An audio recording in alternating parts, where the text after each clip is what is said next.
आज हम एक ऐसी अंतर्राष्ट्रीय खबर की चर्चा करेंगे जिसका संबंध दुनिया के सबसे बड़े आतंकी हमलों में से एक है 9/11 से है। 11 सितंबर 2001 को हुए इस मामले के लगभग 25 साल बाद भी इससे जुड़ी न्यायिक प्रक्रिया पूरी नहीं हुई है। अब इस मामले के आरोपी खालिद शेख मोहम्मद और 3 अन्य आरोपियों के ट्रायल के लिए 5 जून 2028 की तारीख तय की गई है। तो सवाल ये है कि आखिर इतने बड़े मामले में न्याय की जो प्रक्रिया है इतनी लंबी क्यों चली। अब आगे क्या होगा, तो आइए समझते हैं इस खबर को पूरी हमारी इस वीडियो में। 9/11 के हमलों के आरोपी खालिद शेख मोहम्मद को 2028 में ट्रायल के लिए अमेरिका में बुलाया है। लगभग 25 वर्ष बाद अब न्यायिक प्रक्रिया में नया मोड़ सामने देखने को मिला है।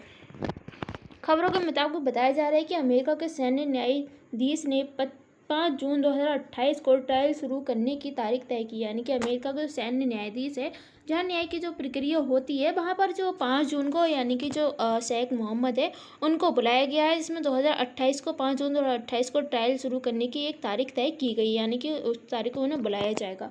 खालिद शेख मोहम्मद और 3 अन्य आरोपी सैन्य आयोग के सामने पेश होंगे, जिसमें उनकी जो न्यायिक प्रक्रिया है वो की जाएगी। यानी कि जो खालिद शेख मोहम्मद है, 3 अन्य जो उनके साथ के जो आरोपी हैं वो भी उस सैन्य आयोग के सामने पेश किए जाएंगे।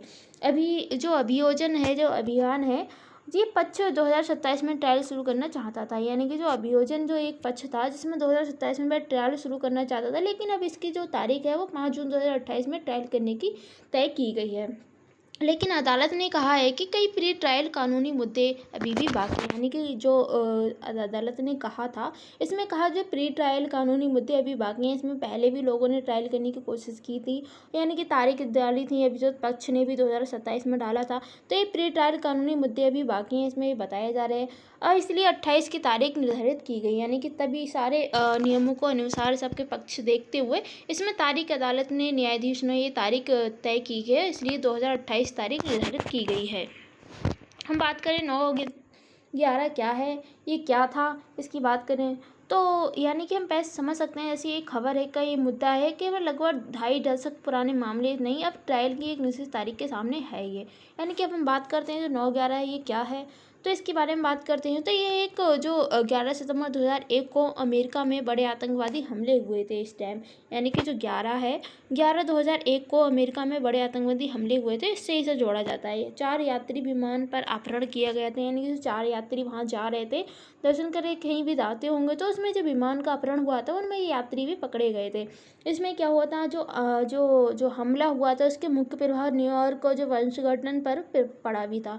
यानी कि जो हमला हुआ था अमेरिका में जाते हुए आतंकवादियों को, इसका जो प्रभाव देखने को न्यूयॉर्क में भी मिला था, जो वाशिंगटन था इसका भी इस पे पड़ा था। इसमें लगभग 3000 लोग की जान गई थी। यानी कि जो हमले हुए थे आतंकवादियों द्वारा, इसमें लगभग 3000 लोगों की जान गई थी। और इस घटना के बाद अमेरिका की राष्ट्रीय सुरक्षा और विदेश नीति में बड़ा बदलाव आया था। यानी जब ये घटना हुई थी, इसके बाद जो अमेरिका की राष्ट्रीय सुरक्षा दल है या फिर विदेश की नीति है, इसमें काफ़ी बदलाव आया। इसको लेकर काफ़ी चर्चा में ये खबर रही थी, तो इसको लेकर काफ़ी बदलाव है, इसके प्रति सतर्कता उन्होंने जताई है। तो ये हुए थे सारे, इसलिए 9/11 ये था। अब हम बात करते हैं खालिद शेख मोहम्मद कौन है, ये इतनी चर्चा में क्यों है, और फिर इतने इनको इतना क्यों इनको एक जो है आतंकवादी घोषित क्यों माना जाता है, इन्हें ऐसा क्या किया था, तो इनके बारे में बात करें तो खालिद शेख मोहम्मद को अमेरिकन 9/11 साजिश के कथित प्रमुख योजनाकार बताते हैं। यानी कि जब ये हमला अमेरिका में हुआ था, इसमें 3000 लोगों की जान गई थी 2001 में, तो इसमें बताया जा रहा है जो इसके इस आतंकवादियों के मेन किरदार था वो एक खालिद शेख मोहम्मद थे। इनकी साजिश द्वारा ही ये योजना बनाई गई थी जिसमें ये हमले हुए थे आतंकवादियों के, तो ये एक मेन कैरेक्टर थे।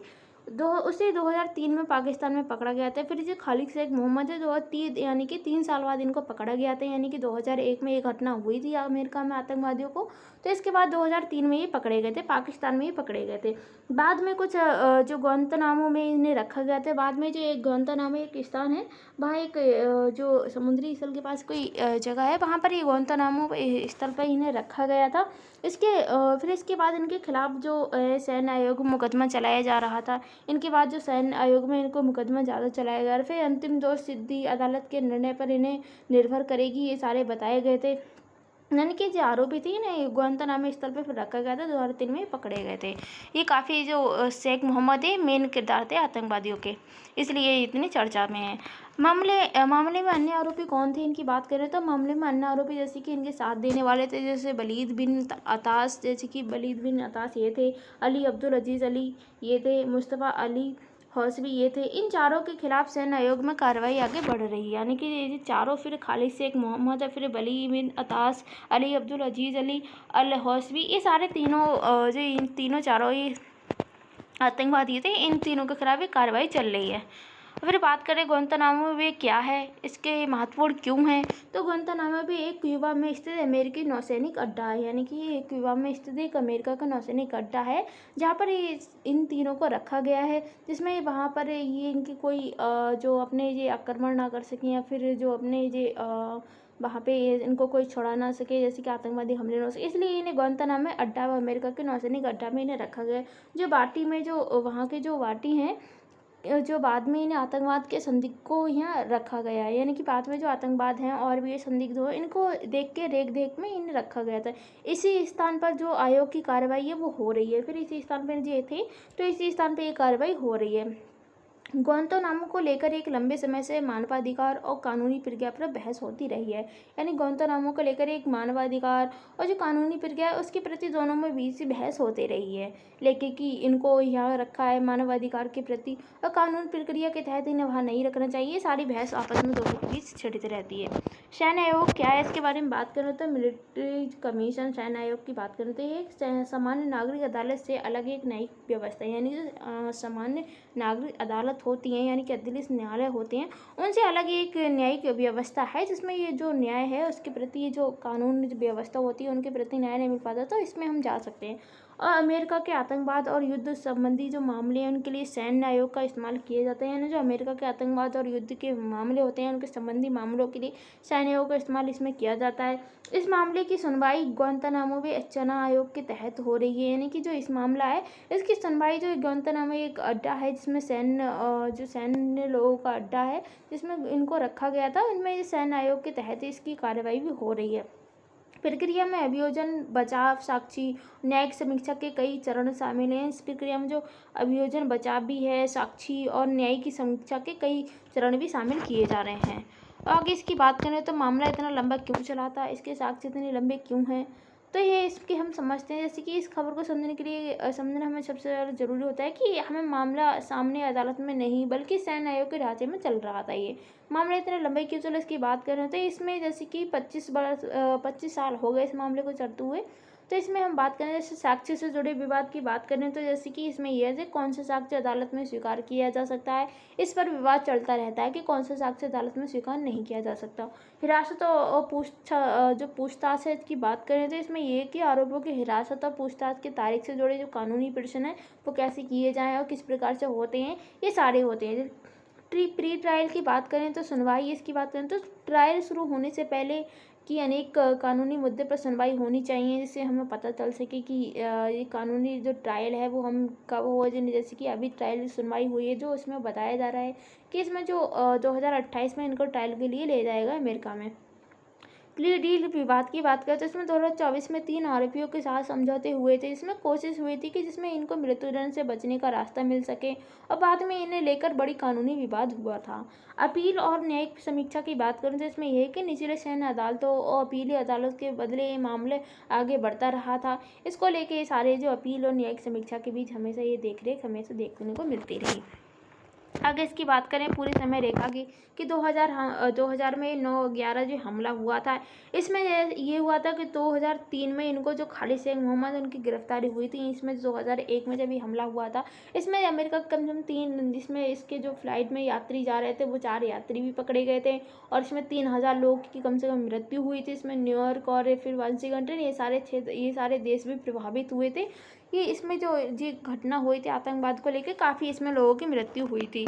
इसके बाद 2003 में 3 साल बाद इसके 2003 में खालिद शेख मोहम्मद को पाकिस्तान में पकड़ा गया था। फिर इसके बाद 2006 में गुआंतानामो स्थान पर इन्हें स्थानांतरित किया गया था। इन्हें गुआंतानामो स्थल जहाँ पर जो अमेरिका का सैन्य अड्डा है वहाँ पर इनको ही रखा गया था। फिर 2000 इसमें क्या हुआ था, फिर आरोपियों के सैन्य आयोग में प्रारंभिक कार्रवाई हुई थी, यानी कि 2008 में फिर जो आरोपी थे ये तीनों यानी कि सैन्य आयोग में प्रारंभिक कार्रवाई की गई थी। फिर 2012 की बात करें तो इसमें क्या होता है, जो औपचारिक आरोप है इसके साथ मामले आगे बढ़ता गया था। फिर 2025 में लेकर जो अपील अदालत हैं उनकी अदालत ने प्लीनी डील और उससे जुड़े निचली अदालत फैसले पलट दिए गए थे। ये सारे आपस में बहस होते रही थी इनको लेकर। फिर 2026 में नया ट्रायल शेड्यूल बना है जिसमें बताया जा रहा है कि अब जो 5 जून 2028 में वास्तविक ट्रायल शुरू होने की तारीख तय की गई है फिक्स अब इनको लेके। अब हम बात करें कि ये 24 की प्ली डील क्या थी, इसकी क्या ये महत्वपूर्ण है, ये जो 2024 में जो प्ली डील हुई थी ये क्या थी, ये क्या है, तो इसके बारे में बात करें तो आरोपी जो अभियोजन पक्ष के बीच ऐसा समझौता होता है जिसमें आरोपी कुछ शर्तों पर अपना अपराध स्वीकार कर सकता है और बदले में अभियोजन पक्ष कुछ मांगे छोड़ सकते हैं। यानी कि इसमें ये प्ली डील ये थी, जैसे कि ये तीनों आरोपी पकड़े गए थे जो शेख मोहम्मद थे, उनके बीच जो आपस में पक्ष हुआ था इसमें समझौता होता है। आरोपी के जो अभियोजन पक्ष होता है उनके बीच समझौता होता है जिसमें बताया जाता है जो आरोपी हैं कुछ शर्तें ऐसे उनकी अपना लेते हैं, यानी कि मान लेते हैं, स्वीकार कर लेते हैं, लेकिन बदले में उन्हें अभियोजन पक्ष को कुछ उनकी मांगे छोड़ना पड़ता है। ये सारे प्ली डील ये होती है। इसकी बात करें 2024 में 3 आरोपियों के साथ समझौते की घोषणा हुई है। अब समझौता का एक महत्वपूर्ण पहलू था कि अभियोजन मृत्युदंड की मांग नहीं करेगा, यानी कि इसमें यह था जो अभियोजन है मृत्युदंड की मांग नहीं करेगा इनसे। फिर ये था कि जो पीड़ित परिवार, सरकार और कानूनी विशेषज्ञों के बीच बहस हुई थी, इसको लेकर ये मुद्दे हुए थे जब आए थे। बाद में समझौते की वैधता को लेकर कानूनी लड़ाई हुई थी, यानी कि इसको लेकर कानूनी तौर पे लड़ाई भी काफ़ी हुई थी। फिर 2025 में अमेरिकी अपील अदालत ने निचली अदालतों के फैसलों को पलट दिया था बाद में। फिर इसके बाद अभी निचली अदालतों के फैसलों को पलट के अब इसका ट्रायल रखा है 2028 में। अब हम बात करते हैं खबर का इतना महत्व क्यों है, ये खबर इतनी चर्चा में क्यों है, इसका इतना महत्व क्यों है। तो इसकी जो आतंकवाद को लेकर साक्ष्य हमें मिलते रहते हैं, जैसे कि इतनी, जैसे कि आतंकवाद क्या है, जैसे कि वैश्विक स्तर पर जो आतंकवाद है, जैसे कि वैश्विक आतंकवाद की चुनौती को हमें कैसे समझने में मदद मिल सकती है, जो आतंकवाद को हम कैसे रोक सकें, ये सारे इसके आतंकवाद को ये महत्व देते हैं। जैसे कि राष्ट्रीय सुरक्षा की बात करें तो इसमें आतंकवाद से हम कैसे निपटना चाहिए, इसके लिए मजबूत सुरक्षा तंत्र जरूरी होना चाहिए और इसके लिए एक राष्ट्रीय सुरक्षा दल हमेशा तैयार रहना चाहिए। अंतर्राष्ट्रीय सहयोग की बात करें, इसमें खुफिया जानकारी और आतंकवाद विरोधी जो सहयोग है उसके महत्व हमेशा एक दूसरे देश से मिलते रहने चाहिए, जिसमें हम दोनों को आपस में एक दूसरे से कनेक्ट रहते हैं। जो आतंकवाद विरोधी हैं उसको हम सहयोग से हम उन्हें रोक सके। मानवाधिकार की बात करें तो इसमें राष्ट्रीय सुरक्षा के साथ मानवाधिकार की रक्षा भी आवश्यक होती है, जिसमें हम राष्ट्र की सुरक्षा करते हैं, इसके साथ हमें मानव का अधिकार की भी सुरक्षा करना भी आवश्यक है। विधि का शासन की बात करें, इसमें जो गंभीर अपराधों हैं में भी कानून का न्यायिक प्रक्रिया का पालन करना ही आवश्यक होता है, यानी कि जो गंभीर कुछ मामले होते हैं, अपराध होते हैं, उसमें कानून की न्यायिक प्रक्रिया का पालन करना एक अच्छा माना जाता है। इसमें कि कुछ अपनी मनमानी ना करें, जैसे कि कुछ लोग करते हैं, तो ये सारी कानून की जो प्रक्रिया है, उस न्यायिक प्रक्रिया उस पर हमें पालन करना चाहिए। पीड़ित को न्याय की बात करें तो इसमें लंबी देरी के बावजूद भी पीड़ित परिवारों को न्याय दिलाना एक महत्वपूर्ण इसमें आवश्यकता होती है, एक चुनौती बनी हुई है, इसके ये भी महत्व है। चुनौतियों की बात करें तो इसमें न्याय में अत्यधिक देरी ना हो, जैसे कि न्याय में अत्यधिक देरी ना हो, ये देरी अधिक होती रहती है, इसमें जो केस है, जो मामला है काफ़ी देर तक चलता रहता है। जटिल कानूनी प्रक्रिया होना, जैसे कि कानूनी प्रक्रिया काफ़ी जटिल होने के बावजूद ये सारे जो न्याय हैं वो काफ़ी देर से उभर के आते हैं। साक्ष्य की जो स्वीकृता है उसको लेके, जैसे कि मानवाधिकार से जुड़े कुछ सवाल होते हैं, जैसे कि कुछ सवाल हैं जिसको लेके समझना पड़ता है, ये सारी चुनौतियाँ बनी हुई हैं। राष्ट्रीय सुरक्षा की गोपनीयता, जैसे राष्ट्रीय सुरक्षा गोपनीयता, इसको लेके अपीलों के कारण देरी और फिर पीड़ित परिवारों को न्याय की अपेक्षा, निष्पक्ष और पारदर्शी सुनिश्चित करना, ये सारे इसमें चुनौती बने हुए हैं। अब हम बात करते हैं इसमें कि आप क्या करना चाहिए हमें इसके लेके, जैसे कि अब निष्पक्ष सुनवाई करनी चाहिए, इसको समाधान नहीं हो सकता, जैसे अभियोजन और बचाव दोनों के बीच जो उचित अवसर हैं वो मिल सके दोनों को। जो समन्वय न्याय की बात करें तो इसमें जो समयबद्ध की न्याय की बात करें, जो अनावश्यक जो देरी है उसको कम की जाए, उसको लेके हम, और जैसे कि ये समाधान हो सकता है। साक्ष्य की सुनिश्चितता की बात करें तो इसमें सिर्फ कानूनी रूप से स्वीकृतता नहीं देनी चाहिए, इसमें विश्वसनीय साक्ष्य पर हमें निर्णय लेना चाहिए। मानवाधिकार के पक्ष की रक्षा की बात करें तो इसमें आतंक से लड़ते हुए भी जो मानव गरिमा है उसका हमें सम्मान करना चाहिए, इसको लेकर करना चाहिए, एक समाधान हो सकता है। पीड़ित परिवारों की जानकारी की बात करें इसमें परिवारों को मामले को प्रगति के बारे में उचित जानकारी दी जानी चाहिए, जिसको उनको पता चलते एक जो है इसमें पारदर्शिता हमें दिखानी चाहिए। पारदर्शिता की बात करें इसमें जहां राष्ट्रीय सुरक्षा की बजाय गोपनीयता जरूरी नहीं है, इसे प्रक्रिया को पारदर्शी होना एक आवश्यक होता है, यानी कि आवश्यक होना चाहिए। अंतर्राष्ट्रीय सहयोग की बात करें इसमें आतंक की जो फीडिंग है, उसके नेटवर्क हैं, सीमा पर जो गतिविधियां उसकी होते रहती हैं, उस देश की भी सहयोग बढ़ाया जाना चाहिए, जिसमें इनके प्रति हम नज़रबंदी हम रख सकें। आगे हम बात करें तो भारत के साथ इसके कनेक्शन है वो कैसे हो सकते हैं, जैसे कि भारत को इसके प्रति हम क्या क्या चीज़ों से झेलना पड़ सकता है, क्या कनेक्शन है, भारत के लिए सीख क्या होनी चाहिए। जैसे 9/11 को भारत से सीधे जोड़ने से हमें सावधानी इस नीति सुरक्षा के दृष्टिकोण से जोड़ा जाना चाहिए। इसमें आतंकवादी हमें वैश्विक चुनौती को देखना चाहिए, इससे भारत को भी सीख लेनी चाहिए कि आतंकवाद किस प्रकार से होता है, इसमें वैश्विक चुनौती किस प्रकार हो रही है, तो ये सारे भारत को सीख लेना चाहिए।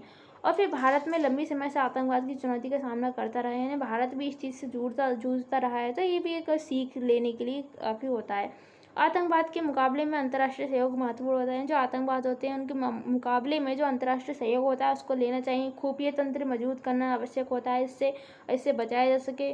आतंकवाद की फीडिंग को रोकना जरूरी होता है, जिससे इसके प्रति हम और रोक लगा सकें। साइबर और सीमा पर नेटवर्क निगरानी जरूरी होती है, इसमें हम पकड़ सकें जो नेटवर्क निगरानी है, जो साइबर क्राइम है, जो कितने कहाँ तक ये नेटवर्क उनके फैले हुए हैं। आतंकवाद से निपटने समय और कानून मानवाधिकार संतुलन बनाए रखने ये भी एक जरूरी महत्वपूर्ण मुद्दा बना हुआ है। अब बात करते हैं यूपीएससी के पाठ्यपुस्तक से महत्वपूर्ण क्या हो सकता है, जैसे कि यूपीएससी के लिए जैसे जीएस पेपर 2 में अंतर्राष्ट्रीय संबंध या मानवाधिकार इसको हम जोड़ सकते हैं, जैसे कि और फिर इसकी बात करें जैसे कि जो जीएस पेपर 3 में जैसे आतंकवाद अंतरिक्ष सुरक्षा इसको हम लिख सकते हैं, इंक्लूड कर सकते हैं।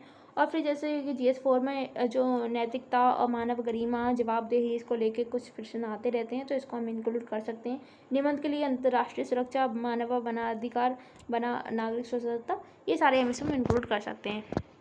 निष्कर्ष की बात करें तो इसमें ये निष्कर्ष ये निकला है कुल मिलाकर 9/11 का मामला केवल आतंकवाद की घटना नहीं है, बल्कि ये राष्ट्रीय सुरक्षा, मानवाधिकार की विधि के शासन और न्याय जवाबदेही के बीच एक संतुलन की परीक्षा भी मानी जा रही है। यानी कुल मिलाकर हम कह सकते हैं 9/11 के मामले में 5 जून 2028 की ट्रायल तारीख तय होना एक महत्वपूर्ण कानूनी पड़ाव है, लेकिन असली चुनौती केवल दोष तय करना नहीं बल्कि ऐसा न्याय सुनिश्चित करना है जो निष्पक्ष भी हो और विश्वसनीय भी हो। इससे पूरे मामले से हमें यह सीख मिलती है कि जो राष्ट्रीय सुरक्षा है मजबूत करने के साथ साथ हमें विधि का शासन और मानवाधिकार भी उतने महत्वपूर्ण रखने चाहिए। तो आज के लिए इतना। Thank you so much.